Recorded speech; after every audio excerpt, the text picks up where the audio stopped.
ভারত ও পাকিস্তানের মধ্যে নতুন করে তীব্র উত্তেজনা ছড়িয়ে পড়েছে। দুই দেশই একে অপরের বিরুদ্ধে হামলার অভিযোগ করছে।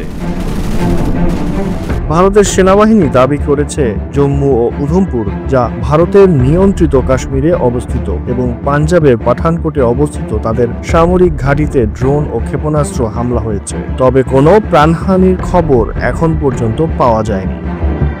অন্যদিকে পাকিস্তানের তথ্যমন্ত্রী বলছেন তারা এখন পর্যন্ত কেবল আত্মরক্ষামূলক প্রক্রিয়া জানিয়েছে ভারতের আক্রমণের জবাবে।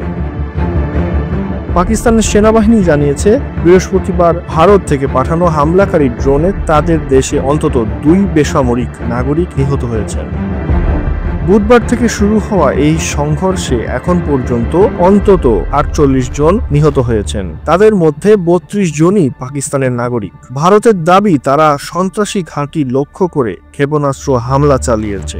জবাবে পাকিস্তানও প্রচণ্ড কামান হামলা চালিয়েছে ভারতের দিকে। এই সংঘর্ষের পেছনে রয়েছে এপ্রিল 22 তারিখে ভারতের নিয়ন্ত্রিত কাশ্মীরের পাহালগামে ঘটে যাওয়া একটি প্রাণঘাতী হামলা। ভারতের জন্য পাকিস্তানকে দায়ী করলেও পাকিস্তান তা জোরালোভাবে অস্বীকার করেছে।